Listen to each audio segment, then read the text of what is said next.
dear learners, to a lesson on short stories on climate. Climate fiction has become a crucial medium for representing climate change, as it provides both a narrative and an emotional dimension to what are often complex, data heavy scientific discussions. So, let's continue with this. We were discussing this last time. Some of the ways in which climate fiction portrays climate issues include imagining future scenarios and stories about future scenarios can act as cautionary tales using the what if format to speculate on worst case scenarios. Paolo Bacigaluppi's short story, The Tamarisk Hunter, for example, imagines a future where several droughts in the American West have led to a society in which water is heavily policed and a restricted resource. So, we have talked about this control over resources when there is depletion of any of the resources, which creates inequalities and which creates oppression for certain sections of society. So, it is worse than the existing misery that people are facing.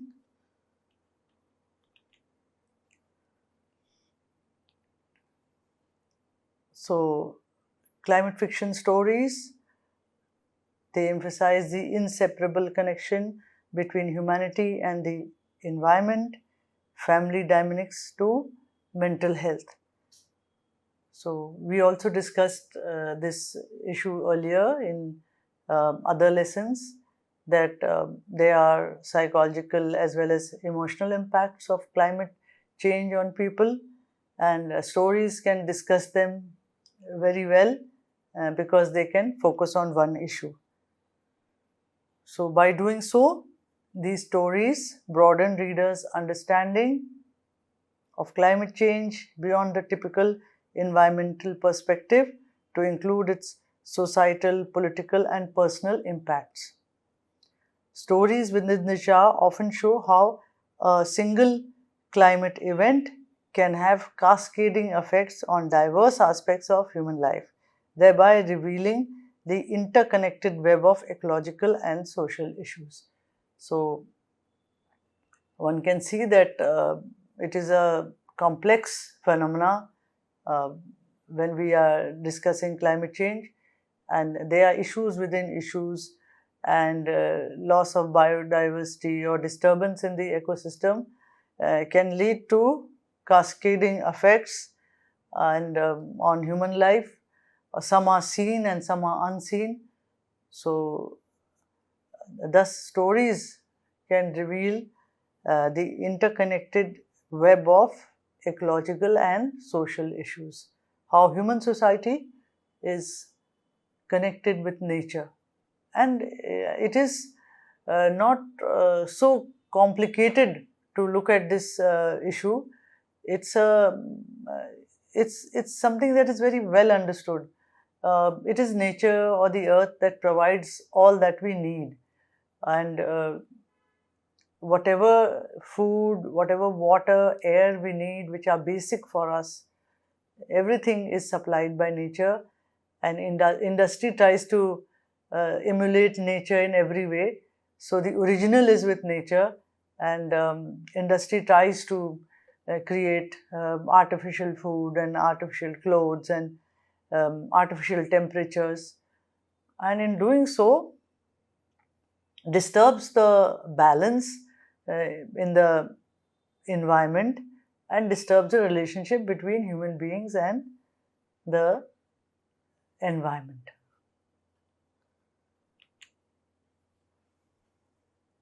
Climate fiction in the form of short stories also raises critical ethical and moral questions such as humanity's responsibility towards future generations, towards non-life and the earth itself. So, we already know that there are various philosophies that we have discussed, and various movements They all talk about humans' responsibility for what is happening in the landscape today. And the interesting thing, as Erne Ness says, that there are belief systems in the world, there are religious systems in the world, but what human beings have done with technology, uh, the way they have ruined the environment, that was never written in any philosophy. No religion has taught it. So it is something that was unthinkable. And that's why Amitav Ghosh's non-fiction work is titled Climate Derangement, the Unthinkable. So it was something that has never been in any religion. This plundering of environment, this overuse of technology, this over dependence on technology, starting from the smallest thing to the largest. It invades our homes in every way, and now it has started to even invade our privacy.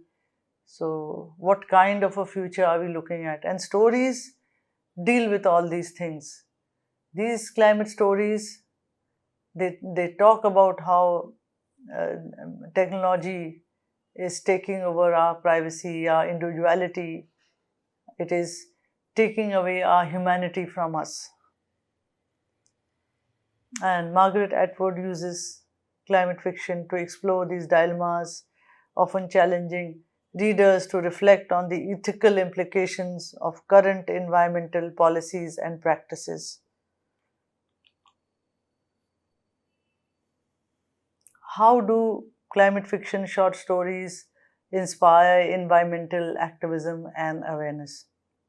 Unlike scientific papers or news articles, which may present facts and data, climate fiction engages readers on an emotional level, allowing them to experience the impacts of climate change vicariously through characters and settings. Short stories in this genre can be especially effective because they deliver quick, impactful narratives that often linger in the reader's mind, prompting reflection and even action. So, these are stories which are based on uh, indigenous communities that are extremely impactful, and we get to learn a lot from them.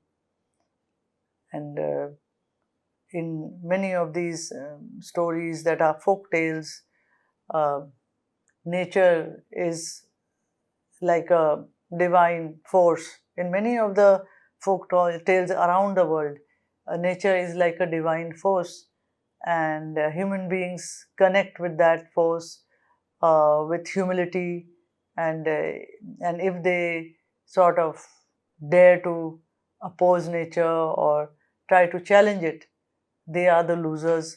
So this reminds me of this little folk tale about this titled Salt Water, about this place where the whole community is dependent on the sea for its salt and for other daily needs.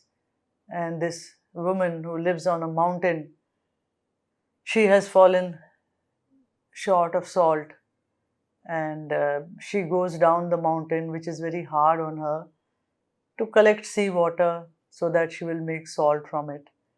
And when she goes down, she has a pot, an earthen pot, in which she has collected the water, and she is going up. And as she moves up the hill, she sees that the sea is growing smaller and smaller.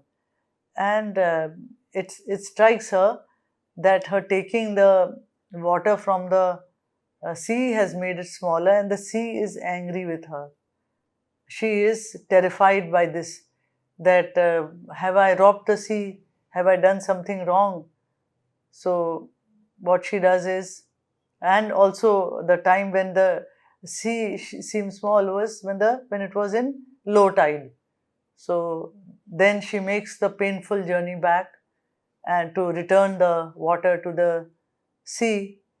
And then when she goes back, up the hill again empty handed, she sees that the sea has grown again and she feels now it is okay. So you can see in this folk tale and many like this, there is a connection between humans and nature about certain terms that humans are not ready to anger nature, humans are not ready to uh, sort of rob nature in any way, and there should not be anything that is less than respect and uh, admiration for nature, and if there's anything less, then they feel very apologetic. So stories like this, old folk tales, they have been used in modern storytelling, and there are many updated collections of these old folk tales from around the world. And for children, they may be a matter of entertainment, but if you look deeply into them, when and especially since they are from often from different parts of the world, then one can find a reflection of culture, one can find a relationship with the land or the sea, and one can find a certain kind of harmonious living with nature which is absent today. What is the difference between climate fiction short stories and other environmental literature? While climate fiction is closely related to other forms of environmental literature, it differs in several notable ways. Environmental literature, as a broad category, encompasses any literary work that engages with nature, ecology, or the environment, but it does not necessarily focus on climate change as the primary issue. Here are some of the key differences. Focus on climate change over general environmental themes. Unlike other environmental literature, which may deal with various themes such as wildlife conservation, pollution, or natural beauty, climate fiction is centered on climate change itself. So it talks only about climate change. Climate fiction stories engage directly with climate related events and their consequences, such as extreme weather, ecosystem collapse, or rising sea levels, making climate change a central rather than peripheral theme. So we have these issues talked about in story form in the novels of Amitav Ghosh, and we also have this interesting prose piece by Margaret Atwood. It is on a, so we will look at it after some time. What about speculative and dystopian elements? Are they also there in the climate short story? Yes, climate fiction also incorporates speculative fiction elements, envisioning future scenarios where climate change has led to dystopian or altered realities. Traditional environment literature may celebrate nature or focus on real world ecological issues without necessarily delving into speculative or apocalyptic themes. In contrast to that, climate fiction speculative nature allows it to explore hypothetical situations, such as how climate inaction today could affect humanity in the future. So, these speculative and dystopian elements are there in the climate fiction short story, and they are all focused on climate change and the effects of what we do today on tomorrow.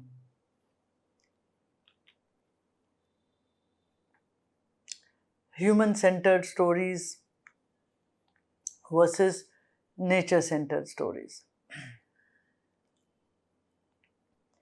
Traditional environmental literature often centers on nature itself, with humans sometimes taking a secondary role as observers or intruders. In contrast, climate fiction tends to focus on human experiences within a changing climate. So there is a difference here. When we talk about environmental literature, uh, then there may be this thing that nature is in the center and human beings are playing a secondary role as observers or intruders. But in climate fiction, human experiences are there in a climate change world. So the focus is on these human experiences um, because of climate impact. This anthropocentric approach aligns with the JA's goal of prompting action on climate issues as it draws readers' attention to how climate change directly impacts human life and society. So, such a take on climate change and human experience in climate change prompts readers to reflect, to question, and to take action, to uh, take up climate activism, and all this is very important. And we also know that when we are discussing stories, if we go back to the folk tale or the oral story, then there was no written form. So that story was sung. That story was sung, and the beats or the music that all had to emote in pattern with nature. So the effect of all this, whether it is an oral story belonging to the world of folklore or it's a modern story, the objective is to make an impact on human consciousness so that human beings may take action, may learn about their environment, and may become alert about the changes around them. Political and activist tones. Climate fiction often carries an implicit or explicit activist message aiming to raise awareness and incite change regarding climate issues. While other environmental literature may celebrate nature, climate fiction is more frequently a critique of modern ecological practices and policies, often aiming to make readers think critically about political, economic, and ethical dimensions of climate change. So, environmental literature uh, just is an appreciation of nature or might talk about the um, destruction of nature. Climate fiction is more pointed in its approach. It critiques modern ecological practices and policies and informs about the state of policy, state of economy, and about ethical dimensions of climate change. So, there is this modern short story, Escape from Spiderhead, by George Saunders, and it's a climate fiction short story. It is a speculative story, and Saunders depicts a future where prisoners undergo experiments involving drugs that control their emotions. While not explicitly about climate change, the story examines issues of control, commodification of human experience, and ethical boundaries, concepts closely linked to environmental exploitation and technological overreach.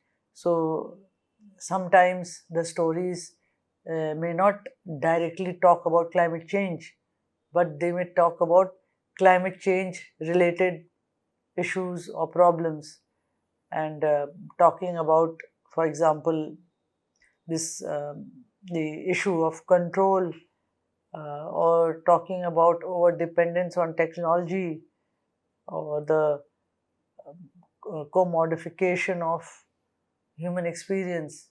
These things too are connected with environmental exploitation and climate change impacts. So, here is the analysis of this story. Saunders uses the microcosm of controlled prison environment to reflect on societal control over nature. The story indirectly critiques the dangers of unchecked technological advancement and exploitation, concepts central to discussions about environmental ethics and climate engineering. This story's contribution is that by examining the consequences of excessive technological intervention, Saunders raises ethical questions about the limits of control, a valuable perspective in discussions about geoengineering and artificial climate solutions. So, the idea of control and the idea of privacy invasion, these issues are related to climate also, and they are issues that are very modern in the context of today's uh, technological advancement. Then there is this other story, The Great Silence by Ted Chiang. This story is told from the perspective of a parrot, observing humanity's search for intelligent life in the universe while ignoring intelligent, sentient life on Earth.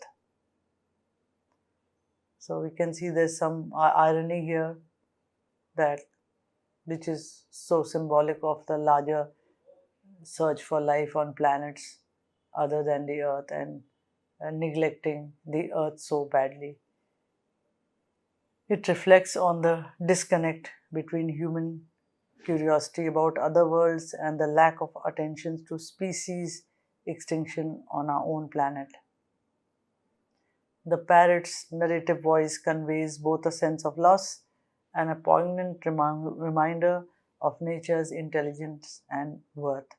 So, it is this kind of climate short story is found in languages or countries that are around the world. So we may find a lot of climate stories in different countries. So the analysis of this story is, Chiang's story uses the symbolism of the parrot, a highly intelligent species whose habitats are threatened by deforestation and climate change, to illustrate humanity's disregard for existing life forms. The story critiques the irony of humans searching for intelligence elsewhere while failing to recognize the value of biodiversity and the need to protect endangered species on the earth. So, this is very relevant to the present day and age, where there is a constant search for life on other planets.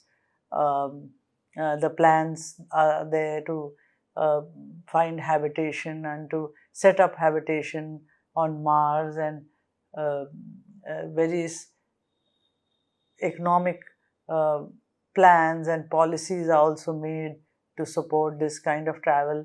But what about the planet Earth? What kind of economic policies have been made to sort of dispense climate justice? So it's the story is very ironic, and it rightly points out that one destroys one's home and then tries to look for another home outside. The contribution of this story is that it fosters empathy for non human species and highlights the interconnectedness of all life, urging readers to recognize the importance of conservation. So, as I said, there are stories in other cultures, in other countries, in other languages. Uh, the stories from Persian literature, from Arabic literature, or from African literature are, they also talk a lot about climate and weather and about climate change, and the very fact that human beings are very small phenomena in the huge ages old Earth or ages old planet. So there was this interesting story titled "The Man Who Went Looking for Fate." Now, this story follows a kind of fable form about man and his connection with nature, but really not realizing it. So, this man is looking for fate because he is very unhappy with his existence. He feels that fate is against him. So, he decides that he will go looking for Father Fate. So, as he travels looking for Father Fate, he meets a fish which is in pain. Then he meets a gardener who has a tree which has a problem. And finally, he meets a wolf. So, when he meets this fish, the fish tries to stop him, asks for his empathy and his concern because it is suffering from a problem. There is a big pearl stuck in its nostril. But this man says that I don't have time to attend to you. I am concerned about my destiny. I am looking for Father Fate. And he moves on. Now he passes by and he sees the man standing in the garden under a tree and calling him to help him. And he asks him what the matter is. So the man answers that my tree won't bear fruit. Help me understand this. I can't understand what the problem is. So again he says, I have my destiny before me. I'm going to look for Father Fate. I'm sorry, I don't have time. And he moves on. Finally, he meets a wolf. And when the wolf asks him where he is going, he tells him. So the wolf says, since you're going, please ask Father Fate how I can solve my problem. And then the wolf tells him that he has been suffering from a very severe headache and he wants some help. So he says, okay, and he moves on. Finally, he meets Father Fate and he says, tell me, what is my fate? I am destined to be unhappy. All nature draws away from me. I am such an unhappy man. So Father Fate replies, you go back. You left what was fated for you. Go back. So he says that I met so and so, and they asked me and this problem and all. I couldn't solve it because I had to. I was looking for you. I was looking for my destiny. So he said, your destiny was right in that. Go help the man who is who is a who has a problem under the tree. If you dig the roots, there's a box of treasure, and so you will get the treasure. And the fish that is in trouble, it has a costly pearl, a giant pearl stuck in its nostril. If you remove that pearl you will become rich. So then he goes back, and when he goes to that farmer, the farmer is very happy to get his help, and this traveler becomes rich because he has a box of treasure. And then he goes to the fish, and he helps the fish, and he's enriched with a giant pearl. And then he goes to the wolf, and the wolf says that what did Father Fate say to me? So he said, I don't know. So the wolf said, I know. It is, I know what he must have said to you, that when you find a very stupid man, if you eat him, then your headache will disappear. So you can see in this folk tale the connection between humans and land, and how It is land which is cared for and nurtured for, which always gives a return. But man is foolish because he thinks his destiny is elsewhere. His fate is elsewhere. And Arne Naess talks about this, that it is our connection with land that gives us everything, our connection with nature which gives us everything. So why do we underestimate nature? Why would we give it importance? It is so important to us. So that is precisely the thing of destiny in this story. And so let us continue now.